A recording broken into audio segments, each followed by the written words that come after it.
et bienvenue dans le Science à l'antenne de l'association Les Dealers de Sciences qui a lieu un mercredi sur deux sur Radio Campus Bordeaux 88.1. Ce soir, je ne suis pas seule, un co-animateur est arrivé à notre époque et c'était pas vraiment prévu. Oh, bonsoir Homo sapiens. Moi Onyx. Oh, moi viens de l'âge de pierre, comme vous dire chez vous. Oh.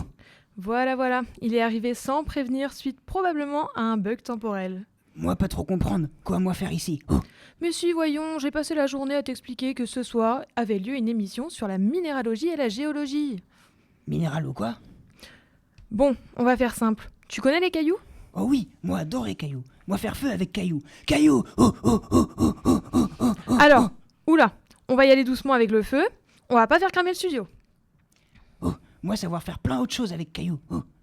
Oui, bon, on verra ça plus tard. On n'est pas là pour ça. Revenons à nos moutons. Mouton. Oh, moi chasser cailloux avec mouton. Wow! Tu oublies que nous sommes en direct dans une émission avec des milliers d'auditeurs. Oh, moi désolé. Bon, comme chaque semaine, commençons par les actualités, avant de rentrer dans le vif du sujet. Ah oui, ça moi rappeler. Oh, nous accueillir Ethel et Léonie pour actualité. Oh. Bonjour Onyx, ça doit te faire tout drôle d'être ici. Alors, pour te mettre à l'aise, on t'a préparé un petit tour des actualités scientifiques du 21e siècle. Tu vas voir, ça parle d'os, de pierre, bref, du familier pour toi. Oh oui, moi adoré os, pierre. Promis, il y a mieux que les pierres à taper ensemble pour faire du feu. Par exemple, en Belgique, dans la grotte de Goyette, des chercheurs ont analysé des ossements des Homo neanderthalensis et ce qu'ils ont trouvé est glaçant. Ces os présentent des traces de fracturation fraîche et de percussion typiques d'une découpe comme pour la viande. Cela suggère que certains néandertaliens, femmes adultes ou adolescentes et enfants, ont probablement été victimes de cannibalisme il y a environ 41 000 à 45 000 ans. Une découverte qui remet en question l'image du Néandertal uniquement chasseur-cueilleur pacifique. Moi triste pour os anciens. Oh. Oui, des os anciens, porteurs d'histoires terribles. Onyx, pourquoi tu tapes la tête contre la table? On est en direct, elle t'a rien fait. On va t'éloigner des surfaces dures. Et c'est pas tout. Si on va un peu plus loin, dans le temps et l'espace, dans les déserts d'Arabie, au Néfound, des archéologues ont mis à jour des gravures rupestres monumentales. Ces gravures datent de 12 000 à 11 400 ans avant notre ère et représentent des animaux, chameaux, gazelles, parfois même des figures humaines. Certaines gravures mesurent plus de 2 mètres de haut. Oh, gros dessin mémoire. Exactement, comme si la mémoire du monde ancien refaisait surface, un peu comme toi. Et pour finir, direction les fonds sous-marins autour de Java, en Indonésie. Des paléoanthropologues ont mis à jour des fossiles d'Homo erectus. À l'époque, il y a 140 000 ans, c'était la plaine Sundaland.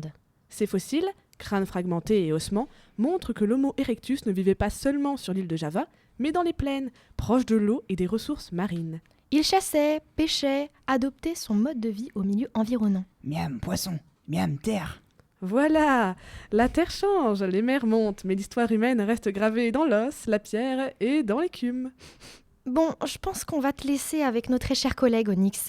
Pas que je n'apprécie pas nos visiteurs préhistoriques, mais ça serait dommage que les autres ne profitent pas de toi et de ton odeur historique. Merci pour toutes ces actualités passionnantes. Encore? Oui, ça arrive, l'émission ne fait que commencer. Nous sommes allés à la rencontre d'un chercheur en géologie. Quoi? Chasseur de cailloux? Oh, comme dans ma tribu. Oh. Non, un chercheur. Il s'appelle Philippe Boulevet et c'est un maître de conférence à l'université de Rennes. Oh. À Rennes. Oh. Bah à Rennes, je viens de te le dire. Bah oui, moi compris. Oh, moi juste vouloir écouter. Oh. Ok, chut, Lucille, c'est à toi. Bonjour Monsieur Boulevet, je vous remercie d'être présent avec nous ce soir. Vous êtes donc géologue et enseignant-chercheur au sein de l'université de Rennes. Pouvez-vous nous en dire un peu plus sur vos travaux et votre parcours? Je suis géologue géochimiste et je travaille sur les interactions entre les fluides géologiques, c'est-à-dire l'eau, le CO2, les roches qui sont infiltrées par ces fluides, et puis les conséquences de ces interactions, c'est-à-dire par exemple la formation d'un certain nombre de gisements de métaux. Et historiquement, ça a pu concerner l'uranium en Bretagne, le nickel en Nouvelle-Calédonie, les terres rares au Burundi, en Afrique centrale, l'or en Afrique du Sud, ou un certain nombre d'autres projets comme ça. Voilà, les grandes lignes. D'accord. Dernièrement, vous avez écrit un livre, Symphonie chimique, le synopsis, l'histoire du Big Bang jusqu'à la création de notre planète. Alors, premièrement, pouvez-vous nous expliquer, c'est quoi le Big Bang ? français, c'est gros boom. Voilà, donc, pour ceux qui ne connaissent pas bien l'anglais, il faut traduire. Le Big Bang, c'est une théorie qui dit que tout l'univers dans lequel on vit et on erre, s'est formé il y a 13,9 milliards d'années à peu près, par une espèce de grande explosion où toute chose est apparue. Et il s'avère c'est une théorie, mais qui est quand même vérifiée par un certain nombre d'observables, des rayonnements fossiles qu'on reçoit d'un peu partout.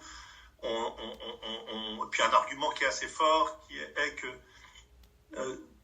dans n'importe quelle direction qu'on regarde dans l'univers, en fait, on se aperçoit que les galaxies s'éloignent de nous. Donc ça veut dire que depuis qu'on a commencé à causer, l'univers a grandi.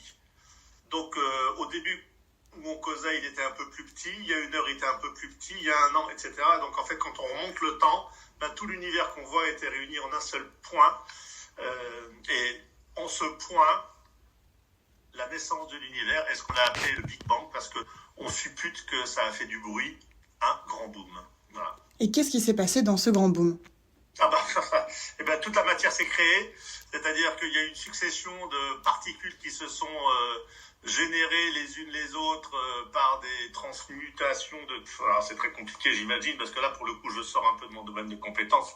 Mais en gros, la matière de l'univers dans lequel on vit, celui qu'on est capable de voir, toute cette matière est née, a été fabriquée dans ce Big Bang, et depuis, elle ne fait que se transformer dans des étoiles, dans des cœurs d'étoiles, dans des supernovas, là où on fabrique par exemple les atomes les plus lourds. D'accord. Alors si je résume, c'est grâce à la rencontre de particules qui ont fusionné que nous avons du coup maintenant tous les éléments qui constituent notre univers. Mais comment ça se fait qu'un système comme le nôtre, le système solaire, a pu se créer? En fait, du Big Bang est sorti, pour faire simple, des nuages, des nébuleuses d'hydrogène. C'est-à-dire des protons, et un proton, c'est un noyau d'hydrogène. Et ces nuages, ils errent dans l'univers. Et puis, il y a à peu près 4 milliards et demi d'années, un peu plus, 4,6 milliards d'années, il y avait un nuage qui venait du Big Bang, qui se promenait dans la galaxie, la Voie lactée, et juste à côté, il y a eu une explosion d'une étoile, une supernova, et cette explosion d'étoile est venue interagir avec cette nébuleuse protosolaire, et ce nuage s'est effondré sur lui-même. L'essentiel de la matière, 99%, s'est concentré pour former le Soleil, et le petit pourcent qui reste, en fait, a donné naissance à toutes les planètes que l'on a autour du Soleil, dont la troisième par ordre croissant, qui est la Terre. Et comment, du coup, cette Terre s'est créée exactement, et comment sa composition a pu évoluer? La Terre s'est fabriquée en même temps que le Soleil, en même temps que le système solaire. Et comme toutes les planètes, en fait, c'est vraiment ce qui n'est pas allé dans le Soleil. Lorsque ce nuage s'est effondré, ce qui n'est pas allé dans le Soleil, la petite queue de comète, sans jeu de mots, ce pourcent de matière est resté sous la forme d'un disque qui, au final, a donné les planètes. Et cette matière, ce 1%, en fait, au départ, était gazeux, des petites particules qui se sont groupées les unes aux autres sous forme d'une espèce de particules qui s'entrechoquent, qui deviennent un peu plus grosses, qui deviennent plus grosses. Puis à la fin, ça fait des protoplanètes, puis des planètes. Et depuis qu'elle s'est formée, la Terre, en fait, elle a évolué au tout début parce qu'en fait, elle a perdu beaucoup de son atmosphère. Alors, en l'occurrence, les éléments les plus légers, parce que le Soleil était très jeune et il a soufflé, par des vents solaires, il a soufflé les atmosphères des planètes internes. Me voici tout mouillé, c'est-à-dire Mercure, Vénus, Terre et Mars. Et cette masse d'éléments volatiles a été expulsée vers l'extérieur pour former les grandes planètes. J'ai suivi un nuage, Jupiter, Saturne, Uranus et Neptune, qui sont les géantes gazeuses. Donc en fait, les petites planètes, comme la Terre, faite de pierre et de roches, ont perdu leur gaz, qui sont allés enrichir les géantes gazeuses en ces mêmes gaz. Donc ça, c'est été l'évolution principale de la planète. Et puis depuis, il ne se passe pas grand-chose, si ce n'est quelques météorites qui nous tombent dessus tous les ans. Il y a quelques dizaines de milliers de tonnes quand même qui nous tombent dessus tous les ans. Et le reste, c'est ce qui se passe à l'intérieur de la planète, donc la formation du noyau, du manteau, de la croûte, l'apparition de la vie, etc. Mais ça, c'est une histoire interne à la planète. C'est pas une évolution de la planète dans son ensemble vis-à-vis de l'extérieur. D'accord. Et comment se passe-t-il que la planète Terre est la seule planète rocheuse qui a une tectonique des plaques? Parce que c'est la plus grosse, la Terre, et elle n'a pas perdu encore toute la chaleur qu'elle a emmagasinée au moment de sa formation. Mars, Vénus ont des noyaux métalliques, comme la Terre, et comme elles sont un peu plus petites, elles ont refroidi plus vite que la Terre. La Terre est plus grosse. Je l'explique dans un petit ouvrage excellent, où je dis en fait qu'on a tous remarqué un jour que notre théière ou notre cafetière refroidit moins vite que notre tasse de thé ou notre tasse de café. Et à chaque fois qu'on finit une tasse de café, on remet du café et le café est chaud. Alors que celui qu'on venait de mettre, avant, il était à la même température. Donc ça refroidit plus vite quand c'est petit. Et tout simplement parce qu'en fait, la quantité de chaleur qu'il y a dans soit la théière, soit la tasse, est proportionnelle au cube du rayon. C'est un volume, c'est en 3D. Donc c'est pi R3, c'est au cube. Alors que l'évacuation de la chaleur se fait par la surface, qui elle est fonction du rayon au carré. Donc plus ça grossit, plus on emmagasine de la chaleur en fonction du cube du rayon, alors que l'évacuation de cette chaleur, c'est-à-dire le refroidissement, se fait en fonction du carré. Et donc c'est la raison pour laquelle les petits volumes refroidissent plus vite que les gros volumes, parce que leur rapport surface sur volume au petit volume est supérieur à celui des gros volumes.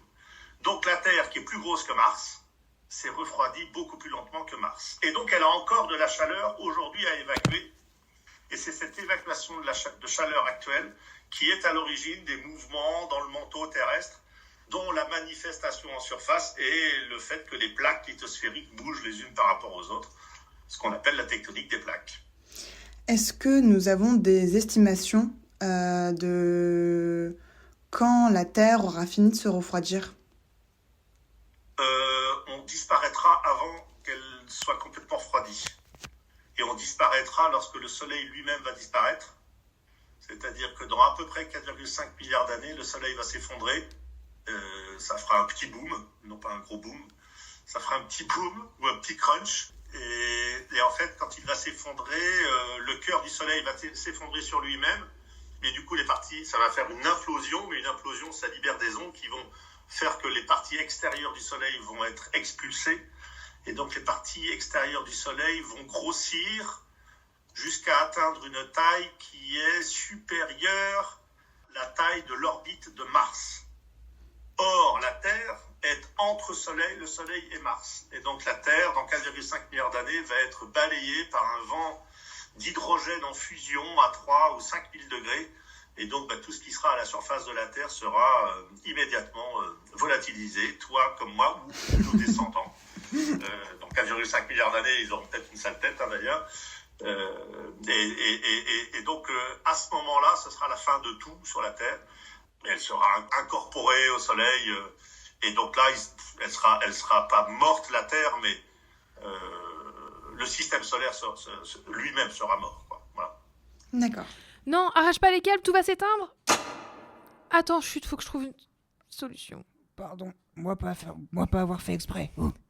Comment on va faire? Tiens, je vais mettre une musique sur mon enceinte, ça va faire passer le temps. Allez, Diamond de Rihanna, ça sera parfait. Shine bright like a diamond. Shine bright like a diamond. Fine light in the beautiful sea. I chose to be happy. You and I, we're like diamonds in the sky. You're a shooting star, I see, a vision of ecstasy. When you hold me, I'm alive. We're like diamonds in the sky. I knew that we'd become one right away.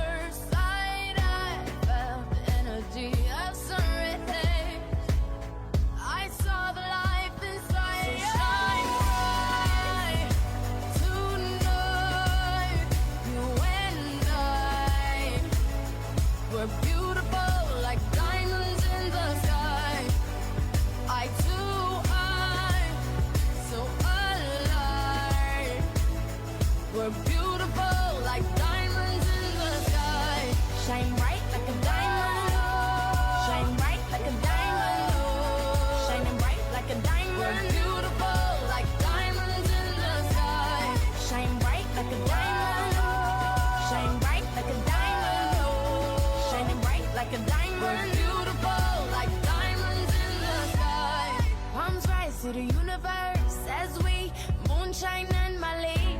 Feel the warmth, we'll never die. We're like diamonds in the sky. You're a shooting star I see, a vision of ecstasy. When you hold me, I'm alive. We're like diamonds in the sky. At first sight, I felt the energy of sunrise. I saw the life inside you. Shine bright tonight. You and I, we're beautiful like diamonds in the sky. I too, I'm so alive. We're beautiful like diamonds in the sky. Shine bright like a diamond. Shine bright like a diamond. Shining bright like a diamond. We're beautiful like diamonds in the sky. Shine bright like a diamond. Shine bright like a diamond. Shining bright like a diamond. We're beautiful like diamonds in the sky. Shine bright like a diamond. Shine bright like a diamond. Shine bright like a diamond. So shine bright tonight. You and I, we're beautiful like diamonds in the sky. I too, I'm so alive. We're beautiful like diamonds in the sky. Shine bright like a diamond. Shine bright like a diamond. Shine bright like a diamond. Oh yeah. Shine bright like a diamond. Shine bright like a diamond. Shine bright like a diamond. Shine bright like a diamond. Ouf, tout est rebranché, on peut continuer l'interview. Promis, moi plus touché. Moi, adoré Philippe Boulevet. Oh, parce que lui aime Caillou. Oh. Alors, la tectonique des plaques façonne notre paysage. Que pouvez-vous nous dire sur l'histoire de la France à travers les différents âges géologiques ? Le plus vieux caillou qu'on a en France, il a 2 milliards d'années. Il est breton. Enfin, il est breton. Je mets des R à breton, c'est pour faire l'accent. Il y en a aussi en Normandie un peu quand même. Et donc ça, c'est typiquement en Normandie ou dans les îles anglo-normandes. Il y a des gneiss très vieux dans le nord de la Bretagne. Il y en a aussi sur l'île de Guernesey, donc au nord de Jersey. Là. Il y en a aussi un peu dans le Cotentin. Donc ça, c'est les cailloux les plus vieux qu'on a, 2 milliards d'années. Et puis après, en France, on a un grand événement, un cycle de Wilson, comme on dit, c'est-à-dire une grande phase de tectonique des plaques qui date de 600 millions d'années et qui est connue dans le monde sous le terme panafricain, parce que c'est très connu en Afrique, un peu partout en Afrique, c'est panafricain, on trouve ça partout en Afrique. Et donc ça, c'est le cycle panafricain qu'on connaît dans le massif armoricain, donc en France, comme l'épisode cadomien. Et puis, 300 millions d'années après, il y a eu l'épisode varisque, ou hercynien, comme on employait hercynien dans le temps, vaut mieux dire varisque.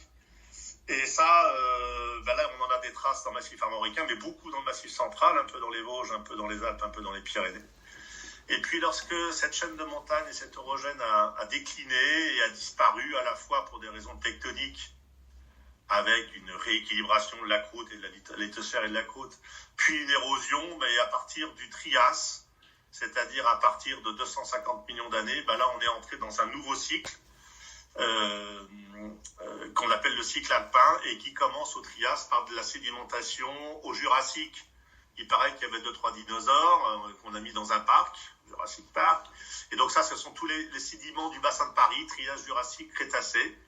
Et puis la phase alpine majeure, celle qui forme les chaînes de montagne, ça a commencé dans les Pyrénées, au Crétacé supérieur et à l'Éocène.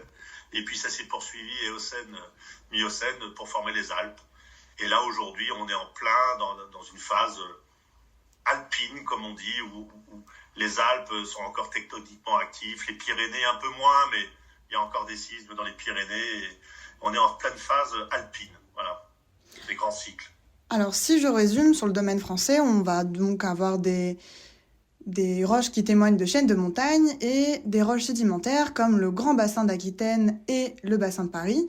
Ouais. Et cela veut dire qu'avant, ces zones-là étaient sous l'eau. Mais comment se fait-il qu'elles ne soient plus sous l'eau actuellement ? En fait, elles sont au-dessus de l'eau, mais elles sont pas beaucoup au-dessus de l'eau. L'altitude moyenne de la croûte continentale, en général, pas qu'en France, mais à l'échelle du globe, c'est 300 mètres. L'altitude moyenne des roches du bassin de Paris et du bassin d'Aquitaine, c'est quelques dizaines de mètres. Et le bassin de Paris était sous l'eau jusqu'à l'Éocène. Et il y a même par endroits, à la limite entre le massif armoricain et le bassin de Paris, des sédiments miocènes, c'est-à-dire environ une vingtaine de millions d'années, où il y avait des mers chaudes célèbres en Armorique, avec certains fossiles de dents de requin dans la mer des Falins, ça s'appelle, où il y a des carrières où les jeunes vont chercher des fossiles. Donc on est au-dessus du niveau de la mer, mais franchement pas beaucoup. Et donc qu'est-ce qui fait que le socle français ou ouest-européen est passé au-dessus de l'eau? Pas grand-chose en fait. Il suffit juste, par exemple, des contre-coups de l'épisode alpin qui font que actuellement la surface est 50 mètres au-dessus de l'eau, alors qu'il y a peut-être 20 millions d'années, on était 30 mètres en dessous. Et entre les deux, il y a juste 80 mètres. Et 80 mètres, bon an, mal an, ou 60 mètres, c'est la hauteur des falaises du nord de la Bretagne, ou à Bordeaux, la dune du Pilat, elle fait combien? Elle fait 50-60 mètres d'altitude. Donc on ajoute ou on enlève quelques dizaines de mètres d'eau et on est sous l'eau ou au-dessus. Donc c'est peu significatif, disons, quoi. Exactement comme si on prend la France et l'Angleterre, pour l'instant il y a la Manche qui nous sépare, et ça c'est une très bonne nouvelle qu'on soit séparés des Anglais. Mais la dernière glaciation, il y avait 100 mètres de moins d'eau, parce que l'eau était stockée sur les calottes polaires. Et bien on allait à pied, pas sec, mais disons qu'on allait à pied en Angleterre si on voulait il y a 10 000 ans, quoi. Donc la Manche c'était juste pas une rivière, un fleuve. C'était le fleuve Manche. Donc il suffit de pas grand-chose pour que les continents, en tout cas tels que la France, avec un relief plat, sauf évidemment les Alpes ou le Massif central, mais globalement un truc assez plat comme ça, comme la plateforme ouest européenne. Il suffit de pas grand-chose du point de vue des mouvements verticaux pour se retrouver au-dessus ou en dessous du niveau marin. D'accord. Vous avez également écrit un livre, Terre de granit, qui parle de granit, et beaucoup de vos exemples viennent de Bretagne. Et vous aviez même dit que le massif armoricain avait peut-être la même altitude que l'Himalaya dans l'ancien temps. Oui, dans l'ancien temps, il y a 300 millions d'années. En fait, quand je disais tout à l'heure qu'en France, on avait les traces de l'orogène Varisque, il y a 300 millions d'années, il y a des grandes structures dans le massif armoricain, des grandes failles, il y a des granites, il y a des roches métamorphiques qui, lorsque on les groupe tous ensemble, ces granites, ces structures, ces roches métamorphiques, en fait, sont assez typiques d'une zone de collision continentale de type alpine ou himalayenne. Et il s'avère que dans certaines de ces structures, qui sont des grandes failles, donc, on a fait un certain nombre d'analyses. Alors, c'est des analyses isotopiques en isotopes stables, de l'oxygène, de l'hydrogène. Alors, c'est pas ce qu'il y a de plus funky à expliquer comme ça en distanciel, mais enfin, en gros, on a mesuré deux choses. La première chose, c'est qu'on s'est rendu compte que certains des minéraux qu'on trouve dans ces structures avaient été altérés par de l'eau qui provenait de la surface. C'est-à-dire des eaux météoriques, l'eau de pluie ou de la neige, qui s'est infiltrée dans ces failles et qui a permis la recristallisation de ces minéraux. Et ça, de façon indubitable. Et la deuxième chose qu'on a mesurée, c'est que non seulement c'était de l'eau de surface, mais c'était de l'eau qui était tombée en haute altitude. Et ça, on le sait parce que lorsqu'on va en Himalaya, par exemple, plus on va en altitude, plus la neige, enfin la pluie d'abord, puis la neige, est appauvrie en isotopes légers, par exemple de l'oxygène, c'est-à-dire il n'y a pas beaucoup d'oxygène 16, pas beaucoup d'oxygène lourd, pardon. Il n'y a pas beaucoup d'oxygène 18 dans les neiges les plus hautes. Donc en gros, isotopiquement, les eaux qui sont les plus élevés en altitude, les eaux météoriques les plus élevées, ont une signature particulière. Eh bien, ce qu'on a montré, c'est qu'on avait de l'eau de pluie qui s'était infiltrée dans les structures, ok, eau de pluie, et en plus, c'était de l'eau de pluie particulièrement caractéristique d'eau de pluie tombée à très haute altitude. Et par analogie avec ce qu'on connaît aujourd'hui des eaux de pluie tombées en altitude, ou de la neige, il n'y a pas de différence de ce point de vue entre la neige et la pluie, eh bien, on s'est rendu compte que c'était des eaux qui étaient tombées à une altitude au moins de 2500, voire 3000 mètres. Altitude moyenne. Eh bien, ces altitudes moyennes-là sont plus proches d'altitudes moyennes himalayennes que d'altitudes moyennes alpestres. Voilà, donc du coup, la Bretagne, il y a 300 millions d'années ou 320 millions d'années, avait probablement en surface la tête d'un relief himalayen avec des pics à 5000, 6000 mètres d'altitude, quoi. Voilà. D'accord. Merci beaucoup d'avoir répondu à mes questions. Je terminerai sur ces mots. La Terre, telle qu'on la connaît, a bien changé depuis sa création et la géologie permet de trouver les petits secrets de notre planète. Chers auditeurs, si vous avez aimé ce sujet, vous allez aussi sûrement dévorer ces 2 autres livres, Terre de granit et Trésor des abysses, de Philippe Boulvet. Ils sont gratuits sur la page ResearchGate. Vous pouvez les télécharger gratuitement. Et si vous voulez les acheter, les bénéfices sont versés à Géocontact, l'association des étudiants rennais de géologie. Merci beaucoup, Philippe Boulvet, d'avoir été présent. Avec plaisir. Et je vous souhaite une bonne soirée. Au revoir. Oh non, déjà fini? Oh, encore. Oui, c'était vraiment très intéressant. Merci Monsieur Boulvet d'avoir pris le temps de nous parler de votre travail. Oh, Jean maintenant, super intelligent. Oh, Et toi, t'as pas des choses à nous apprendre? moi connais bien Caillou. Moi capable de reconnaître Caillou. Comment ça? Moi lécher Caillou. Et après, savoir qu'est-ce que c'est. Oh, Quoi? Tu lèches les cailloux? C'est vrai que j'ai entendu parler de géologues d'aujourd'hui qui le font aussi. oui, si Caillou colle à la langue, alors os fossile et pas Caillou. Pratique pour outil. Oh, D'accord. Ah oui, tu as raison. Apparemment, c'est parce que les os fossilisés sont poreux à la salive. Les archéologues aussi s'en serviraient. Tu as d'autres techniques comme ça? si goût du Caillou est salé, alors minéraux de sel dans Caillou. Oui, alors c'est plutôt évident. Oui, mais si toi pas goûter Caillou, toi pas savoir que sel. Oh. C'est pas faux. Aussi, si Caillou amer, alors Caillou peut être fer ou soufre. D'accord, ça en fait des choses. Attends, moi pas fini. Tu peux goûter eau aussi. Oui, mais je vois pas trop en quoi ça concerne les roches tout ça. Si eau qui coule des cailloux est amère, alors Caillou métal. Ah oui, donc on n'est pas obligé de goûter les roches alors, ça me rassure. Toi peux aussi sentir eau. Quoi?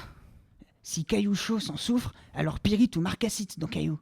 De quoi? Mais pourquoi tu me parles de marcassin? Marcassite, pas marcassin. Oh. Attends, laisse-moi me renseigner. Ah oui, d'accord, la marcassite et la pyrite sont des minéraux ferreux. Et donc, tu dis que si on les fait chauffer, ça peut sentir le soufre. Oui, toi compris. Oh, oh, oh, oh, Du calme, oh. du calme. Moi aussi, pouvoir différencier argile et limon. Oh. Les limons, c'est un peu comme l'argile, mais avec des grains plus gros, non? Oui, oh. Mais toi pas voir différence avec eux. Oh. Alors que si moi lécher, moi sentir lisse ou rugueux. Oh. Et donc, si c'est lisse, c'est de l'argile, et si c'est rugueux, c'est des limons. Oui, oh. Par contre, ça pas très bon. Oh. Oui, je m'en doute. Oh. Aussi, quand moi casser caillou, moi lèche cassure. Comme ça, moi mieux voir dedans. Ok, donc pour reformuler, la salive, dans les cassures, permet de mieux voir les minéraux à l'intérieur. Voilà. Oh. Ah, je pensais pas que c'était aussi intelligent un homme des cavernes. Franchement, là, tu me surprends. Moi prendre mal. Oh. Oh, désolé, comment je pourrais me faire pardonner? Oh. Moi bien aimé tout à l'heure les boum boum.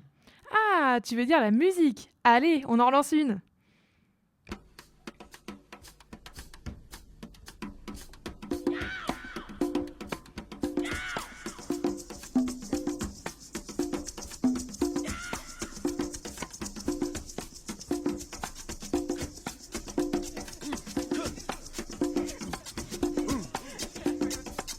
Please allow me to introduce myself.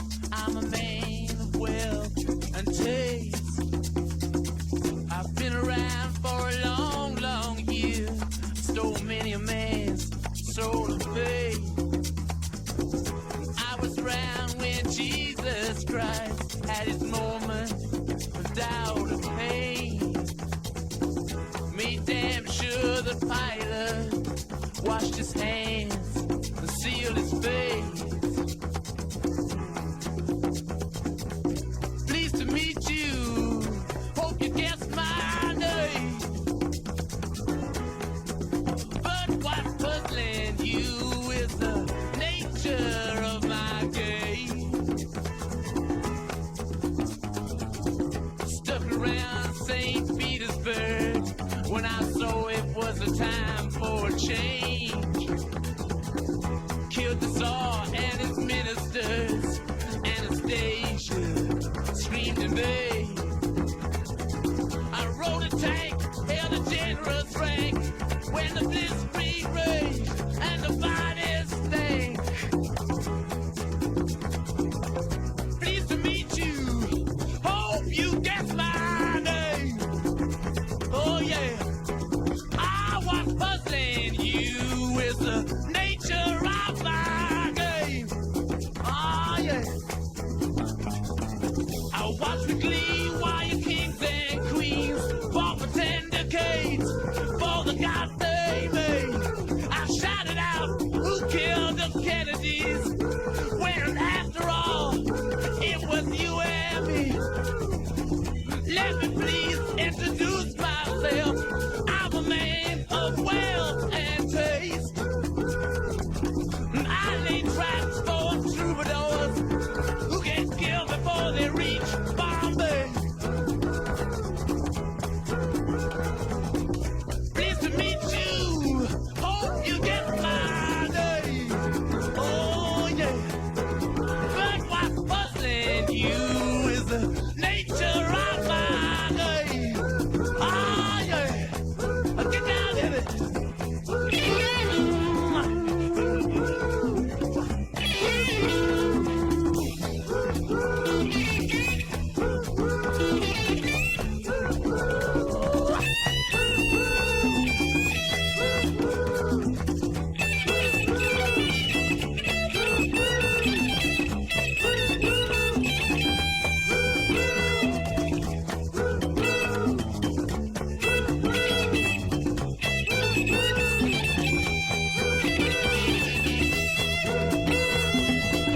Pleased to meet you, hope you get my name.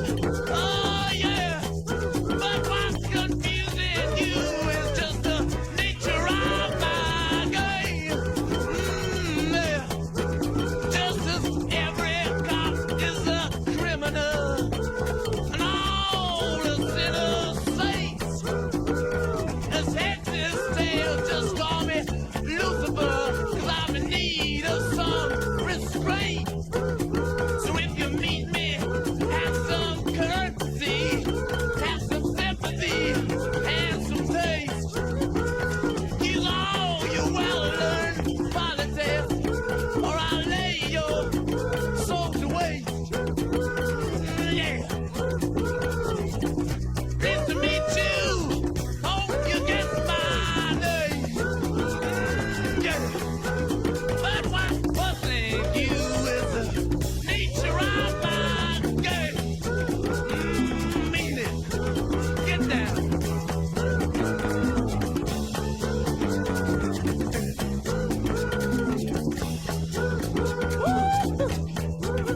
Ah, yeah. Get on down. Oh, yeah.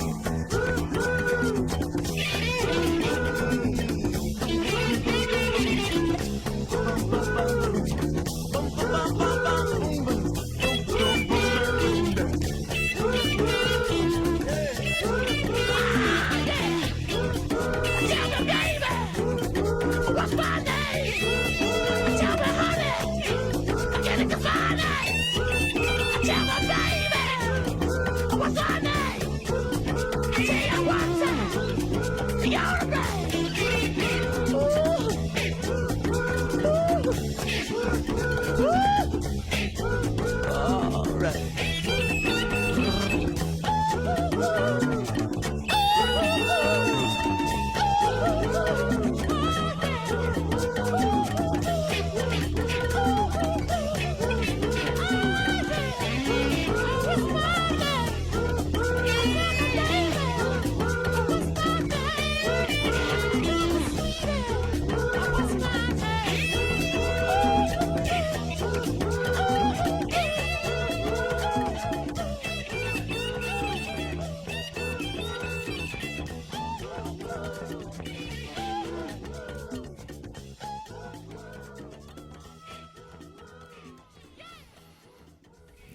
C'était Sympathy of the Devil des Rolling Stones, ça t'a plu? Moi, adoré musique. Nous, quoi faire maintenant? Maintenant, c'est le moment de la deuxième chronique sur le Tegelwippen. Un sujet un peu barbare, mais fort intéressant, j'en doute pas. Quoi? Barbare? Laisse tomber, écoute. Aujourd'hui, pour faire plaisir à notre invité, je vous ai concocté une petite chronique spéciale qui allie 21e siècle, voyage à l'étranger et cailloux. Vous connaissez le Tegelwippen? Qu'est-ce que c'est? Tegelwippen? Ça pas caillou. C'est le moment d'adresser toutes mes excuses à nos amis néerlandais qui nous écoutent pour toutes les fois où l'on va sauvagement agresser leur belle langue. Peace and unity, mes frères. Heureusement que j'ai pas pris un mot corse. Tegelwippen, Tegelwippen, c'est un concours. Un concours lancé en plein Covid-19, la belle époque, en Big 2020 comme disent les jeunes. On me dit d'ailleurs dans l'oreillette que Christopher ne le dit pas par exemple. À l'origine, c'est un duel entre les deux principales villes des Pays-Bas, Amsterdam et Rotterdam, mais celle-ci va vite s'étendre au reste du pays, voire à ses voisins. Et c'est quoi le but? Le but, rendre le pays plus résistant au climat, plus agréable pour les insectes et les animaux, plus frais pendant les journées chaudes et beaucoup plus beau. Mais pas caillou. Triste. Oh, il a appris un nouveau mot, c'est trop choupinou. Si, bien sûr qu'il y a une histoire de cailloux. Tegelwippen, littéralement, c'est arracher les pavés. Le challenge, c'est de retirer les tuiles et les pavés qui couvrent les jardins, puis de laisser la nature reprendre sa place. La première année, c'est 94 426 tuiles qui ont été retirées. Et aujourd'hui, le site officiel du concours en dénombre plus de 6 millions. Beaucoup caillou. Paradis? Pas tant que ça. Si le concours a été lancé, ce n'est pas sans raison valable. Dans les grandes villes du pays, les 2/3 des jardins sont pavés à plus de 50%. Et ça pose un double problème. À cause du réchauffement climatique, le Pays-Bas souffre de plus en plus des chaleurs fortes en été et voit les épisodes météorologiques extrêmes comme les fortes pluies s'intensifier. Et l'artificialisation des sols ne fait qu'étoffer cet effet. Comment ça? En cas de forte pluie, le sol pavé crée une couche imperméable qui retient l'eau. Celle-ci s'engouffre donc dans les canalisations et les égouts sont trop souvent saturés, ce qui provoque des inondations. Même problème pour la chaleur. Alors oui, en hiver on y gagne un peu, mais en été ça peut vite devenir l'enfer. C'est simple, regardez certains quartiers de Bordeaux en été. Les pavés emmagasinent la chaleur la journée puis la recrachent la nuit. Mais enlever les pavés, ça peut vraiment y changer quelque chose? Oui, végétaliser le sol va permettre de rendre perméable. Il va pouvoir à nouveau absorber l'eau et ainsi désengorger les égouts en cas de pluie intense. Chaleur? Pour la chaleur, c'est pareil. La végétalisation ne l'absorbe pas, au contraire, elle peut créer de l'ombre et rafraîchir l'air par évapotranspiration. Ah oui, et il me semble avoir lu que l'OMS recommande au moins 10 mètres carrés de zone verte par habitant. Et c'est souvent bien moins en ville. Les recherches à Athènes montrent que les îlots de chaleur urbains peuvent atteindre une température supérieure à 10 degrés à la normale de saison. À Londres, on évalue qu'ils pourraient quintupler les émissions de CO2 liées à la climatisation d'ici 2050. En revanche, les zones végétalisées présentent des températures inférieures de 2 à 8 degrés à l'environnement. Mais donc dépaver nos jardins, c'est un bon début. Mais il n'a pas d'autres facteurs? Si, l'architecture, la forme des rues ou les matériaux utilisés sont aussi des paramètres importants à prendre en compte, mais la chronique est trop courte pour ça. L'usage de la climatisation aussi est un véritable problème. En plus de polluer, elle rejette l'air chaud dans les rues, accentuant le réchauffement des villes. Caillou partage? Question très pertinente, mon cher.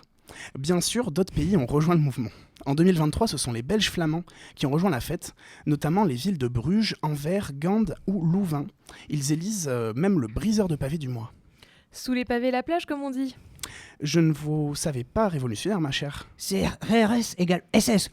Mais où il a pris ça, lui, encore? Alors, voyez-vous, j'ai beau passer pour un bête homme de Cro-Magnon, je reste quelqu'un d'ouvert sur le monde et de réellement investi à comprendre son fonctionnement. Il me semble pertinent, en vertu des connaissances que j'ai pu acquérir ces dernières heures, de soutenir une opinion assumée, quoique polémique, sur un sujet que j'ai pu observer et qui me tient à cœur. Mais au fond, tout est affaire de métaphysique. Alors pourquoi se soustraire à verbaliser des opinions si celles-ci ne sont même pas vraiment ancrées dans une pensée entière et dénuée de toute influence externe? Vaste sujet auquel je ne tenterai pas de répondre ce soir. Mais reprenons, voulez-vous bien? Bon, c'est maintenant au tour de Pierre de nous parler. Caillou qui parle? Mais non, Pierre, c'est son prénom. Il va nous parler de diamant. Le diamant. Et oui, rien que le nom de cette pierre précieuse évoque en nous un sentiment de beauté, de chic, et nous ramène directement au temps des rois et empereurs où ce joyau se retrouve sur les couronnes de France ou encore d'Angleterre. Pourtant, malgré sa beauté, la structure de ce cristal n'est finalement composée que de carbone. Il est donc en termes purement atomiques pas différent de nos crayons à papier que nous utilisons pour prendre nos notes ou pour dessiner. Mais alors, comment une chose aussi banale chimiquement peut devenir un joyau d'un éclat aussi particulier ? Je ne m'étais jamais posé la question. J'ai hâte de savoir. Comme l'adage le dit, la dose fait le poison. Nous pourrions dire que le cristal fait le joyau. Un cristal est, dans le langage scientifique, quelque chose de solide, qui est assemblé de manière régulière. Nous pourrions comparer cela à un échafaudage, avec des grands tuyaux reliant des plateformes et des points pour construire une structure stable. Dans le cas des cristaux, les tuyaux en métal sont alors remplacés par des liaisons, et les jonctions et vis sont remplacées par les atomes. Chaque structure cristalline possède des caractéristiques différentes en fonction de l'agencement de ces atomes. Dans le cas du diamant, les géologues définissent son agencement comme étant cubique à face centrée. Pour comprendre ce terme un peu compliqué, nous pouvons imaginer un dé, avec seulement des 1 sur chaque face. À partir de ce dé, on peut placer un atome à chaque coin du dé et sur chaque point de chaque face, correspondant au numéro de cette face. Il suffit alors d'ajouter quelques atomes supplémentaires et de faire le lien entre tous les atomes pour obtenir la structure du diamant. C'est cette structure très particulière qui donne sa dureté au diamant, qui est bien connue des joailliers qui l'utilisent pour couper toutes les autres pierres précieuses. Ses propriétés thermiques sont également très intéressantes. Petit tips pour nos auditeurs, vous pouvez deviner si un diamant est un faux ou non grâce à votre langue. Et oui, les caractéristiques thermiques du diamant font qu'il nous paraît froid au toucher. Donc si vous le placez sur votre langue, organe très sensible aux écarts de température, et que vous sentez du froid, vous avez de la chance, c'est un vrai diamant. A l'inverse, si la température est normale, vous pouvez vous inquiéter de la véritable origine de votre bijou offert à Noël par votre tante Lucille.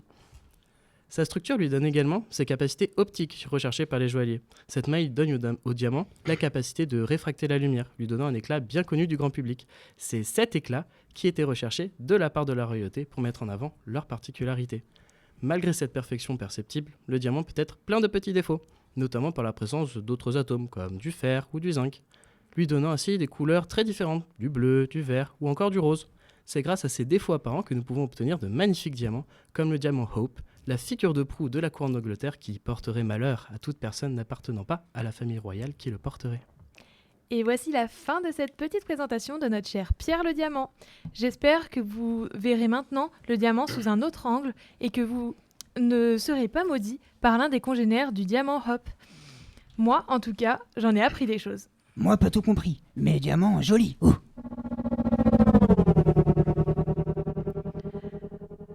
Ah, il fait tout noir. Ta gueule! Expérimentation numéro 1, 2, 5, 6, Y, 2, Z3, je présume? Bonjour, cher humain. Oh, oh, bonhomme vert.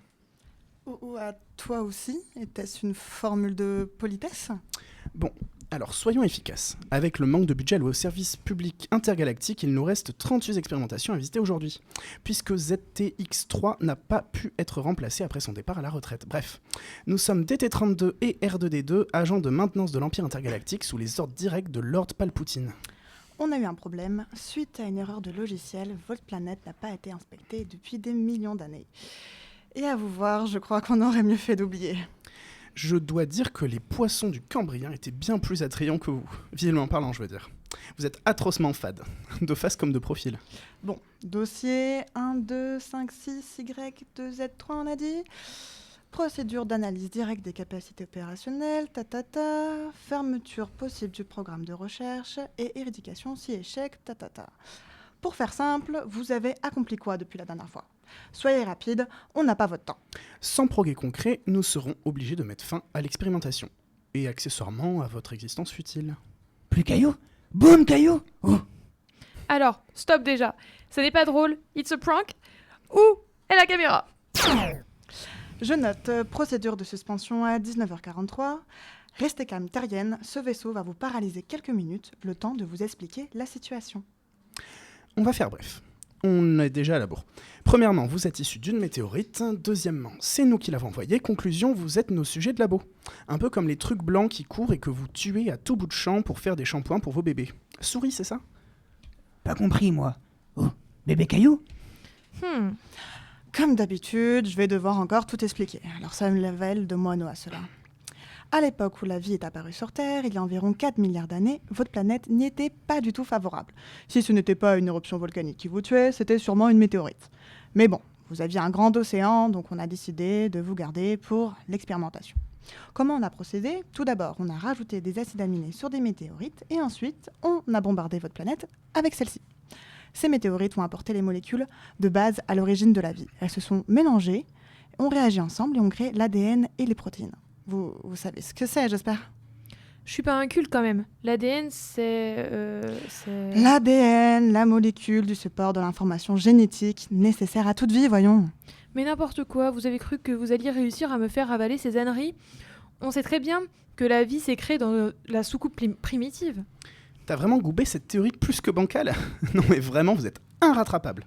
Ce Stanley Miller, c'était bien tenté, hein, mais il a quand même sorti une belle ânerie. Tu connais la recette de la soupe primitive alors? Dioxygène, dihydrogène, méthane, dioxyde de carbone, monoxyde de carbone, ammoniac, diazote, vapeur d'eau. Je veux bien que vous soyez imaginatif, mais là quand même, il y a un moment, on touche le fond du ridicule. Vous avez vraiment cru qu'il suffit de mélanger tout ça et pouf, on a des petites molécules genre acide cyanurhydrique ou formaldéhyde, molécules indispensables à la formation de l'ADN.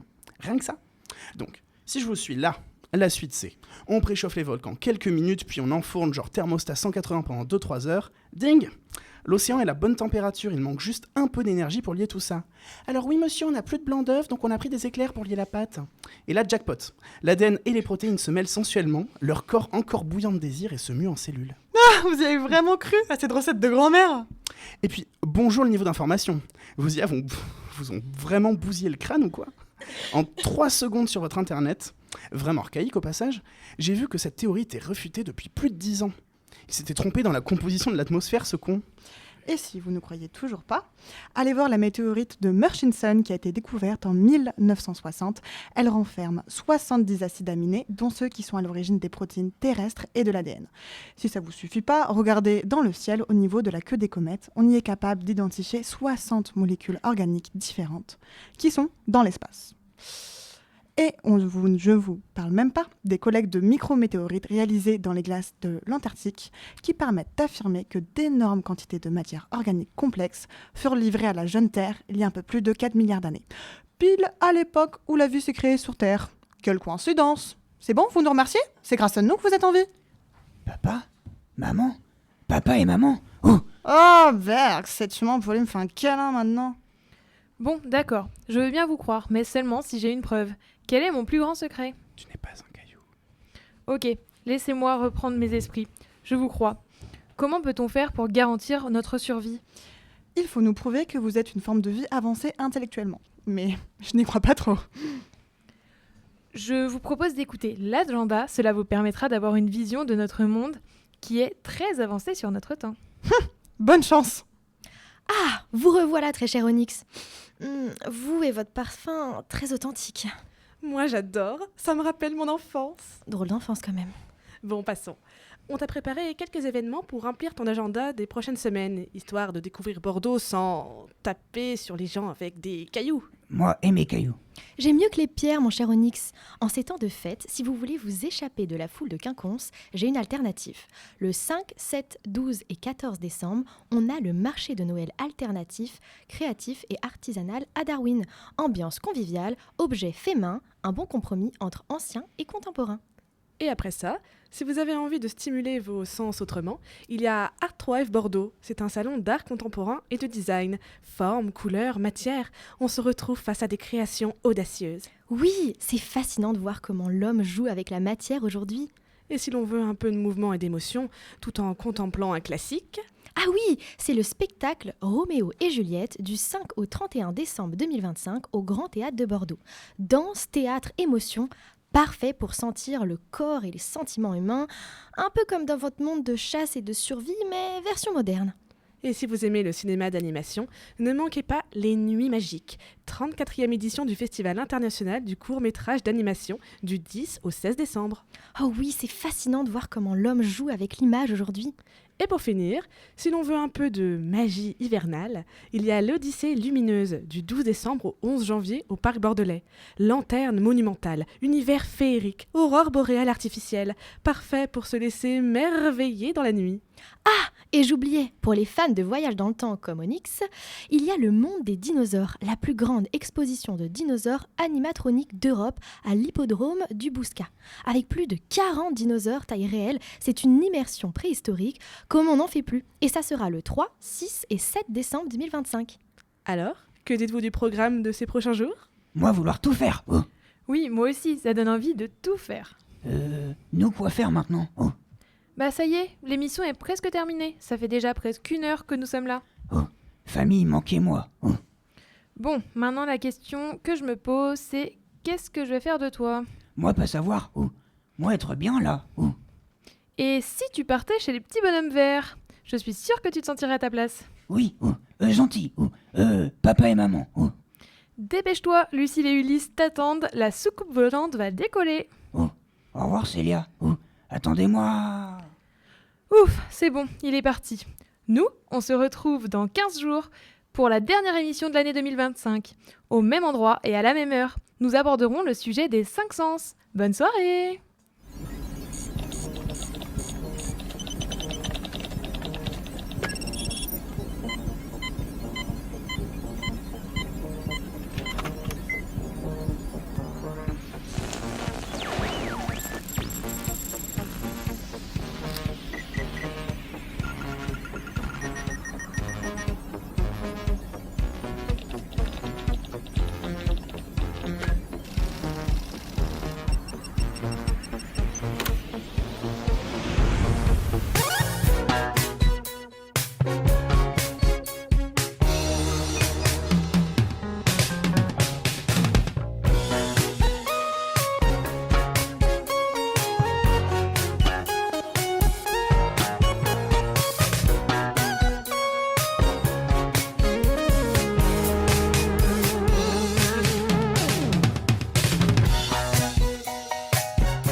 Campus Bordeaux 88.1